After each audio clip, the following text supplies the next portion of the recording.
Hello everybody. सो ये हमारा एक लास्ट सेशन है जिसमें मैं रिकर्शन के बारे में आपसे बात करूंगा, क्योंकि शीट में ऑलरेडी मैंने आपको रिकर्शन के कुछ एग्जांपल्स दिए हुए हैं। रिकर्शन भी आपको करना है उसमें लॉजिक बिल्डिंग के लिए। तो यहाँ पे मैं कंसेप्ट के बारे में बात कर रहा हूँ, राइट, कि रिकर्शन क्या होता है ये मुझे आपको समझाना है। सो गाइज, रिकर्शन मतलब ऐसा फंक्शन जो अपने आप को खुद कॉल कर रहा है उसको हम रिकर्सिव फंक्शन बोलते हैं, राइट। अब यहाँ पे अगर अपन एक एग्जांपल लेते हैं, सपोज अगर मैं आपको बोलता हूँ मेरे को n नेचुरल नंबर्स का सम करना है। n नेचुरल नंबर्स मतलब अगर यूज़र से हमने कुछ इनपुट लिया, सपोज मैं बोलता हूँ कि n की वैल्यू आप यूज़र से लो और आपने बोला कि ठीक है n की वैल्यू इज़ 5। ओके, सो आप क्या करना चाहते हो, आप 1 से लेके 5 तक नंबर्स का सम करते हो। तो गाइज इसके दो अप्रोचेस हैं, ऐसे मल्टीपल अप्रोचेस हो सकती हैं, बट अगर आप एक सिंपल वे में देखोगे तो सबसे पहले सिंपल एक अप्रोच है। आप आई को 1 से इनिशलाइज करवाते हो और आप n की वैल्यू आपके पास है दैट इज़ 5, तो आप 1 से लेके 5 तक का एक लूप चलाओगे और आप उसमें उसको आप सम कर सकते हो, राइट। बट इसी प्रॉब्लम को अगर आप दूसरे तरीके से सॉल्व करते हो, that is recursive way of doing it, then इसका मतलब ये होता है कि आप एक फंक्शन बना रहे हो और उस फंक्शन में आप n की वैल्यू पास करते हो। अब गाइज जब हम रिकर्सिव फंक्शन के बारे में बात करते हैं गाइज, रिकर्सिव फंक्शन के साथ में एक स्पेसिफिक कंडीशन है जो आपको याद रखना चाहिए, समझ में आना चाहिए, और वो ये है कि इसके साथ में एक बेस कंडीशन या टर्मिनेटिंग कंडीशन होती है गाइज। अगर आपने वो नहीं दिया हुआ है तो आपका जो आप एक लूप चला रहे हो, जो ये आप काम कर रहे हो, वो एक इनफाइनाइट वैल्यू में चला जाएगा, right. And it is going to be very difficult to come out from that particular point, from that thing, right. तो देखते हैं, एक छोटा सा एक एग्जांपल लेते हैं, एन नेचुरल नंबर्स का सम करने वाला एक एग्जांपल लेते हैं एंड उसके थ्रू मैं आपको ये रिकर्सिव का फंडा समझा रहा हूँ। So try to understand this thing guys. Okay, so let's move on to the screen. अब आप देखो, यहाँ पे मैं एक सिंपल सा आपके लिए एक छोटा सा एक एग्जांपल बताता हूँ। सपोज ये एक छोटा सा एक कोड है guys. Okay, let us take this particular code in this way. So इसमें आप देख रहे हो मेरे पास में एक मेन मेथड है, राइट। और मेन मेथड में मैं यहाँ पे क्या कर रहा हूँ, मैंने बोला कि मुझे सम करना है और सम में मैंने वो नंबर यहाँ पे पास कर दिए जितने नंबर्स का मेरे को सम करना है। तो एक्चुअली सिर्फ समझाने के लिए अभी मैंने 3 लिया है गाइस, हम 5 10 कुछ भी ले सकते हैं, इवन यूज़र से भी इसमें इनपुट करा सकते हैं, राइट।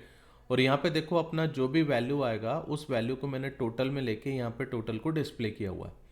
अब इसके ऊपर अगर आप इस फंक्शन को देखते हो, ये जो सम नाम का फंक्शन है, राइट, ये सम नाम का फंक्शन क्या कर रहा है इसको ध्यान से देखते हैं। तो सम नाम के फंक्शन में हम एक नंबर यूज़र से ले रहे हैं, ये सपोज यहाँ से नंबर मैंने 3 दिया हुआ है, ये नंबर आपने यहाँ पे लिया और ये जो कंडीशन होती है गाइस, ये वाली जो स्टेटमेंट मैंने लिखा हुआ है, if I equal to 1, guys इसको बोला जाता है बेस कंडीशन या टर्मिनेटिंग कंडीशन। ओके, इसको आप बेस या टर्मिनेटिंग कंडीशन बोलते हो, टर्मिनेटिंग कंडीशन। अब गाइज आप ये देखो कि ये एग्जीक्यूट कैसे हो रहा है, right. If you are on a basic level, forget about memory allocation guys और बहुत सारी चीज़ें जो कि थोड़ी सी कॉम्प्लिकेटेड हो सकती हैं इस टाइम पे, बट आप देखो ये एग्जीक्यूट कैसे होता है, राइट। तो मैं कुछ ब्लॉक बना के आपको समझा रहा हूँ, उससे आपको समझ में आ जाएगा। आप देखो एक फर्स्ट स्टेप है, फर्स्ट स्टेप में क्या होगा, आपका आपका एग्जीक्यूशन स्टार्ट हो रहा है मेन मेथड से, राइट। तो आपने लिखा कि ये आपका एक मेन का ब्लॉक हो गया। अब मेन के ब्लॉक में हमने क्या करा, मेरे पास क्या क्या चीज़ें हैं देखो, आपको टोटल है, टोटल के अंदर आप एक सम कॉल कर रहे हो और ये सम मेथड की कॉलिंग हो रही है, राइट। और यहाँ पे हम बाद में उसको प्रिंट करेंगे, इस टोटल को हम बाद में प्रिंट करेंगे, print total. Okay, so let's say this is going to be a total, ये अपन बाद में देखते हैं, इसमें कोई दिक्कत नहीं है। सो अभी आप सिर्फ इतनी चीज़ के ऊपर फोकस करो कि आपके पास एक बॉक्स है, मेन नाम का बॉक्स है, उसमें सम की आपने कॉलिंग करी। अब आप देखो गाइस, जैसे ही आप किसी मेथड की कॉलिंग करते हो वो उसके डेफिनेशन पे जाता है, करेक्ट। तो मेरे पास सम नाम का मेथड है जिसके डेफिनेशन पे ये जाएगा, तो मैं स्टेप नंबर 2 यहाँ पे लेके चलता हूँ और मैं स्टेप नंबर 2 में बोल रहा हूँ कि मेरे पास दिस इज माई स्टेप 2 और यहाँ पे ये मेरा सम का ब्लॉक है, राइट। अब ये सम के ब्लॉक में आपके पास वैल्यू क्या आ रही है, 3 आ रही है, जो आप यहाँ पे से दे रहे हो, देखो ये 3 वैल्यू आपने दिया। अब इसके अंदर हम क्या कर रहे हैं, हम यहाँ पे कंडीशन चेक कर रहे हैं कि अगर मेरे पास में नंबर की वैल्यू अगर इक्वल टू 1 है तो हम यहाँ पे से रिटर्न 1 करेंगे, अदरवाइज हम क्या करने वाले हैं, हम रिटर्न करेंगे नंबर प्लस सम एन नंबर माइनस वन। तो आप देखो यहाँ पे क्या लिखाता है, राइट। सो यहाँ पे मैंने लिखा नंबर प्लस, यहाँ से मैंने सम नंबर माइनस वन, मतलब मैं यहाँ पे से टू पास कर रहा हूँ। अब आप देखना गाइस, जैसे ही मैंने यहाँ पे से सम टू पास किया तो क्या ये यहाँ पे एंड हो जाएगा? ये नहीं एंड होगा गाइस। अब आप देखो, जैसे यहाँ से कॉलिंग हुई थी सम की, वैसे ही तो यहाँ से भी कॉलिंग हो रही है सम की। इसका मतलब अगर मैं एक अगली स्टेप बनाऊँ तो इसका मतलब ये हो रहा है आपके पास एक और बॉक्स बन रहा है सम का गाइस। ट्राई टू अंडरस्टैंड, आपके पास एक और बॉक्स बन रहा है सम का, और इसमें आपने टू पास किया। And in this particular thing what you are doing, again आप चेक कर रहे हो कि ये जो नंबर आपने दिया हुआ है, is this number is equal to one. अगर कंडीशन ट्रू होती तो आप वन रिटर्न करते, अदरवाइज आपको क्या लिखना है? Number plus sum of what guys? This is one.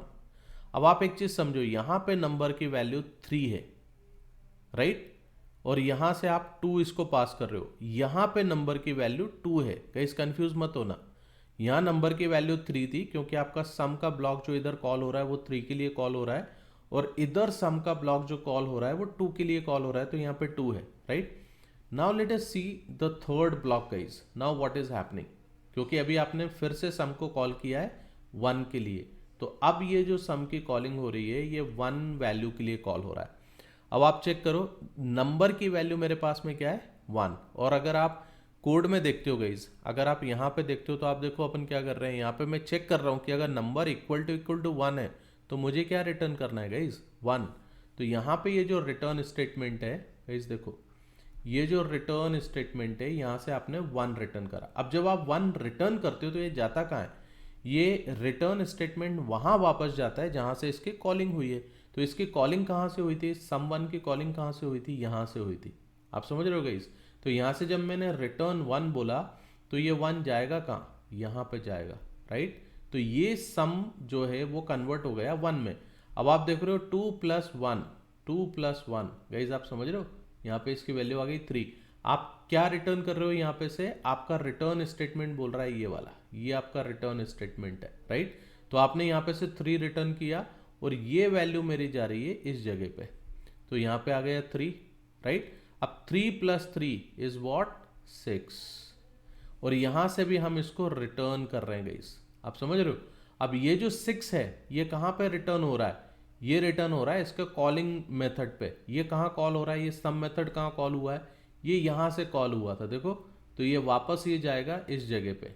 तो यहाँ पे आपकी सम की वैल्यू क्या आ चुकी है? 6 आ गई है गाइस, और ये 6 आपका इसमें स्टोर है। आप समझ रहे हो? तो क्या है आपका आंसर? 1 प्लस 2 प्लस 3, 6 ही तो होता है। Are you getting my point, right. तो यहाँ पे आपका 6 आ गया, टोटल में 6 आया, और ये आपने टोटल को डिस्प्ले करा दिया। गाइज आपने देखा एक दूसरी एक अप्रोच आपको पता चल गई कि इसको किस तरीके से करना है। गाइज ये रिकर्शन होता है, राइट। तो आप इस तरीके से कुछ प्रॉब्लम्स को और देखो। आप, मैंने कुछ अलग अलग टाइप की प्रॉब्लम्स आपको दी हैं रिकर्सिव से रिलेटेड, तो आप अगर शीट में देखोगे तो आपको समझ में आएगा रिकर्शन क्या है guys, and what type of problems you can actually attempt using the recursion. Guys एक चीज़ और बताता हूँ, ज़रूरी नहीं है कि हर तरीके की प्रॉब्लम जो है वो आपके रिकर्शन से सॉल्व होगी। कुछ स्पेसिफिक टाइप की प्रॉब्लम्स होती हैं जिनको आप रिकर्शन से सॉल्व कर सकते हैं, राइट। जैसे एक प्रॉब्लम मैं आपको बता रहा हूँ, आप उसके बारे में गूगल करिए, आपको पता चलेगा। आप टावर ऑफ हनोई, ये आप चेक करो, टावर ऑफ हनोई, ओके। आप चेक करो, आपको पता चलेगा ये एक स्पेसिफिक टाइप की प्रॉब्लम है, और इसको हम रिकर्शन के थ्रू सॉल्व कर सकते हैं। तो अगर आप प्रोग्रामिंग में इंटरेस्टेड हो गाइस, आप पहले ये वाली प्रॉब्लम को सॉल्व करना विदाउट रिकर्शन, फिर देखना ये रिकर्शन से कैसे सॉल्व हो सकती है। You all will enjoy this thing guys, okay. So thank you very much. We have already completed all the topics and everything. I hope you enjoyed this particular series guys, and just keep on watching. I'll be coming up with some new concepts and new series, okay. So keep on watching and I'll update you later on as well. Thank you very much. Bye bye.